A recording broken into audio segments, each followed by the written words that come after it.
कुछ लोग ऐसे होते हैं जो अपने बिहेवियर के वजह से फैमिली में भी बहुत ज़्यादा खुश रहते हैं, फ्रेंड्स के साथ भी बहुत ज़्यादा खुश रहते हैं और रिलेशनशिप में अपने पार्टनर के साथ भी खुश रहते हैं।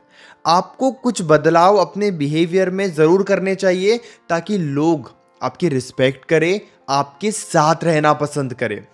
नमस्कार दोस्तों, मैं हूं श्रावण और आप देख रहे हो श्रावण की बातें। आज मैं सेल्फ इंप्रूवमेंट के बारे में बात करने वाला हूं, आपके बिहेवियर के बारे में बात करने वाला हूं। सबसे ज़्यादा ज़रूरी, लोगों के पर्सपेक्टिव को समझो, लोगों के नज़रिए को समझो। कई बार क्या होता है ना, हम खुद के हिसाब से सोचते हैं, इसीलिए कई बार लोग हमारे साथ रहना पसंद नहीं करते। चलिए एक एग्जाम्पल मैं आपको देता हूँ। मान लीजिए आप रिलेशनशिप में हो और आपने पार्टनर के साथ ये प्लान बनाया कि कल आप 6 बजे मिलने वाले हो, लेकिन बहुत ध्यान से आप इस बात को समझना, किसी रीज़न के वजह से वो प्लान आपके तरफ से कैंसिल हो जाता है। यानी कि आपने पार्टनर को एक दिन पहले बता के रखा था, पार्टनर बिल्कुल तैयार था, पार्टनर काफ़ी ज़्यादा एक्साइटेड था, लेकिन आपने एंड मोमेंट पे वो प्लान कैंसिल कर दिया। अब हो सकता है इससे आपको ज़्यादा फर्क ना पड़ रहा हो, लेकिन पार्टनर को बहुत ज़्यादा फर्क पड़ रहा हो। अब इस सिचुएशन में आप ऐसी बातें मत करो कि यार प्लान ही तो कैंसिल हुआ, हम फिर कभी मिल लेंगे, इतना क्या रिएक्ट कर रहे हो।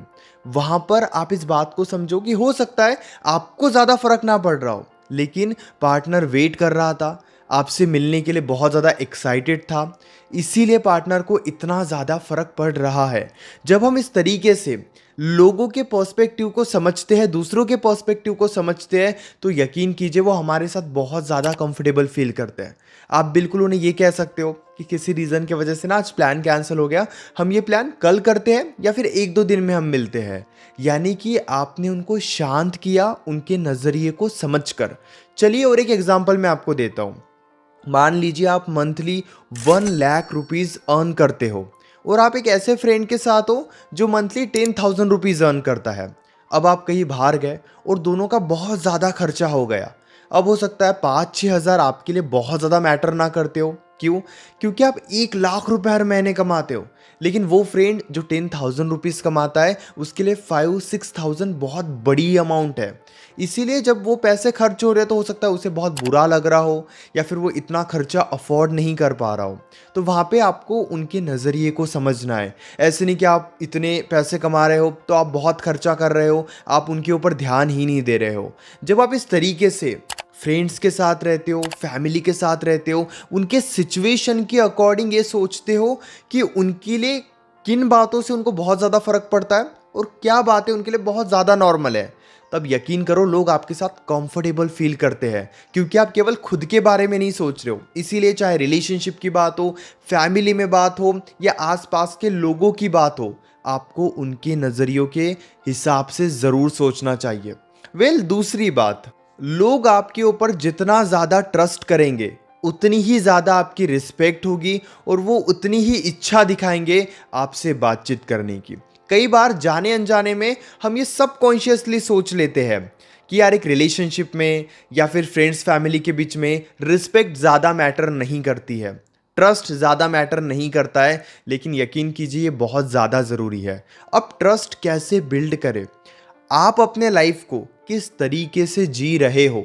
अब ऐसा नहीं है कि ट्रस्ट बिल्ड करने का मतलब है कि लोगों को खुश करना।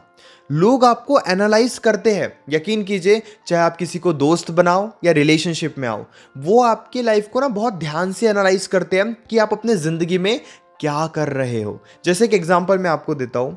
मान लीजिए कभी आप करियर को लेकर बहुत बड़ी बड़ी बातें कर रहे हो, लेकिन आप करियर में कुछ नहीं कर रहे हो, बातें कुछ और करते हो, आपके एक्शंस कुछ और है। आप टाइम पास कर रहे हो, अपनी लाइफ को लेकर बिल्कुल भी सीरियस नहीं हो, लेकिन आप अपनी हमेशा खुद ही तारीफ करते रहते हो और इसी वजह से लोग आपके ऊपर ट्रस्ट नहीं कर पाते हैं। ट्रस्ट बिल्ड करने का बहुत सिंपल सा तरीका मैं आपको बताता हूँ। वही बातें बोलो जो आप कर सकते हो। जहाँ पे आपको लग रहा है ना कि शायद ये मुझसे नहीं होगा या होगा, वो बातें जल्दी रिवील मत करो जब तक आप उस काम को पूरा नहीं कर लेते हो। कभी भी बड़ी बड़ी बातें या खुद की तारीफ खुद से नहीं करनी चाहिए। जब तक आगे वाला इंसान आपके लाइफ के बारे में नहीं पूछ रहा है, तब तक खुद से उन्हें अपने लाइफ के बारे में बढ़ा चढ़ाकर मत बताओ। अगर आप ये सब कर रहे हो तो हो सकता है कि आपके लाइफ में तो सब कुछ सही चल रहा है, लेकिन लोग आपके ऊपर ट्रस्ट या आपके रिस्पेक्ट नहीं कर रहे हैं। इसीलिए अपने लाइफ को लेके थोड़ा सीरियस रहो, अपने एक्शंस को हमेशा पॉजिटिव रखो, वही बातें बोलो जो आप कर सकते हो। लोगों को झूठी उम्मीदें मत दो कि आप उनके लिए ये कर लोगे या वो कर लोगे। जैसे कि मैंने पहले पॉइंट में भी आपको बताया कि लोगों के पर्सपेक्टिव को समझो, और यकीन कीजिए ये बहुत अच्छा स्वभाव है जहाँ पर आप झूठी बातें नहीं करते हो, गलत तरीके से बात नहीं करते हो और खुद की खुद से तारीफ नहीं करते हो। तीसरी बात, सही तरीके से बात करो। अब ना एक छोटी सी बात मैं आपको बताता हूँ, कई बार हमारे मन में कुछ और होता है और हम बोलते कुछ और है। ये बहुत ज़्यादा गलत है। हमेशा स्ट्रेट फॉरवर्ड वे में बात करना सीखो। अगर आपको किसी की कोई बात बुरी लग रही है तो वो बात उनके सामने रखो। अगर आप ये सोचते रहोगे कि मैं ऐसे बोलूँगा तो वो क्या सोचेंगे, अगर मैं ये बोलूँगा और उनको बुरा लग जाएगा तो क्या होगा, ऐसे नहीं होता है। जब आप स्ट्रेट फॉरवर्ड वे में अपनी बात किसी के सामने रखते हो तो यकीन कीजिए वो आपको बहुत पावरफुल पर्सनालिटी समझते हैं। जैसे मान लीजिए कि अगर आपको किसी ने पैसे मांग लिए, अगर आपके पास पैसे नहीं हैं या उस सिचुएशन में आप उन्हें पैसे नहीं दे सकते, तो बिल्कुल स्ट्रेट फॉरवर्ड वे में उनके सामने वो बात रख दो। बातों को मत घुमाओ कि यार कल देता हूँ, सोचता हूँ, देखता हूँ, अरेंज करता हूँ। जब हम इस तरीके से बातें करते हैं ना तो यकीन कीजिए लोग आपकी रिस्पेक्ट तो करते ही नहीं है, इवन आपके बातों पर भी ट्रस्ट नहीं करते। स्ट्रेट फॉरवर्ड वे में बात करने से हमेशा आपकी पर्सनालिटी पावरफुल ही रहेगी। और एक ज़रूरी बात, कभी भी किसी भी तरीके से दूसरों की बुराई किसी के सामने मत करो। हम ये गलती अक्सर करते हैं जहाँ पे हम किसी की बुराई कर देते हैं कि यार ये ना मेरा अच्छा दोस्त नहीं है, ये बहुत मतलबी दोस्त है। अब इससे क्या होता है ना, शॉर्ट टर्म में तो ये बातें बड़ी अच्छी लगती है, लेकिन लॉन्ग टर्म में जिसके सामने आप बुराई कर रहे हो वो इंसान आपको लेके एक इमेज बना लेता है। बल्कि दूसरों की तारीफ करना सीखो। ये आदत खुद में नहीं होती, ये आदत हमारे अंदर नहीं होती है, लेकिन जब हम इस आदत को अपना लेते हैं कि ना हम दूसरों की तारीफ कर रहे हैं, यार ये मेरा बहुत अच्छा दोस्त है, करियर को लेके बहुत सीरियस रहता है और बहुत ज़्यादा काम करता है, या फिर मेरी फैमिली बहुत ज़्यादा अच्छी है, हमेशा मुझे सपोर्ट करती है, रिस्पेक्ट करती है। जब हम इस तरीके से अपने आसपास के लोगों की तारीफ करते हैं तो यकीन कीजिए जो आपके साथ बात कर रहा है वो आपके साथ कंफर्टेबल फील कर रहा है। अब अगर आप किसी की बुराई कर रहे हो कि यार ये ना मेरा दोस्त है, बड़ा लालची है, बहुत बहुत ज़्यादा बुरा है, कभी भी अच्छे से बात नहीं करता है, दूसरों की डिसरिस्पेक्ट करता है और ये ना बहुत ज़्यादा गलत तरीके से मेरे साथ रहता है, जब आप इस तरीके से बातें करोगे यकीन कीजिए वहाँ पर हो सकता है कि आपको उस वक्त अच्छा लग रहा हो, लेकिन जो आगे वाला पर्सन है वो धीरे धीरे आपकी इमेज भी वैसे ही बना लेता है। वो कहते हैं ना कि दुनिया को आप जिस नज़रिए से देख रहे हो आगे वाला इंसान भी आपको उसी नज़रिए से देखेगा। अगर मैं दुनिया की बुराई कर रहा हूँ तो आप भी मुझे गलत ही समझोगे, इसलिए आपको इस बात का हमेशा ध्यान रखना चाहिए। इसमें आप और एक बात समझिए कि ऐसा कभी नहीं होगा कि आप हमेशा सही हो, हमेशा सच बोल रहे हो। कई बार आपकी तरफ से आप झूठ भी बोल दोगे अननोइंगली, या हो सकता है इंटेंशनली भी, या फिर आपकी तरफ से कोई गलती भी होगी। सबसे समझदार इंसान वो होता है जो अपने गलतियों को एक्सेप्ट करता है। जैसे मान लीजिए बात बात में मैंने कुछ गलत बोल दिया या फिर मैंने ओवर रिएक्ट कर दिया, तो वहाँ पर तुरंत अपनी गलती को एक्सेप्ट करो कि शायद मुझे ना ऐसे बात नहीं करनी चाहिए थी, आई एम सॉरी। या फिर मैंने आपसे गलत तरीके से बातचीत की, I am sorry. Oh shit, मैंने झूठ बोल दिया, शायद मुझे ऐसे नहीं बोलना चाहिए था, उसके लिए सॉरी।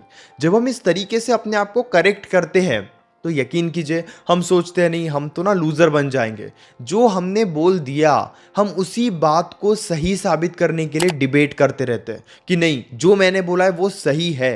हमें भी कहीं ना कहीं पता होता है कि कई बार हम गलत हैं, लेकिन वो ईगो की वजह से, ईगोइस्टिक बिहेवियर की वजह से हम अपनी गलती को एक्सेप्ट नहीं कर पाते हैं। लेकिन जब आप ये सीख जाओगे कि कैसे अपनी गलती को एक्सेप्ट करना है और खुद को करेक्ट करना है, किसी को अगर कुछ बात आपने बुरा बोल दिया और उन्हें वो बात बुरी लग गई तो आप वहाँ पे सॉरी कह दो कि ठीक है मेरा ये इंटेंशन आपको हर्ट करना नहीं था, अगर आपको बुरा लगा है I feel sorry, I am sorry. जब आप इस तरीके से अपनी गलतियों में करेक्शन करोगे यकीन कीजिए आगे वाला इंसान आपके साथ बहुत ज़्यादा कंफर्टेबल फील करेगा, आपके साथ बहुत अच्छे से रहना पसंद करेगा।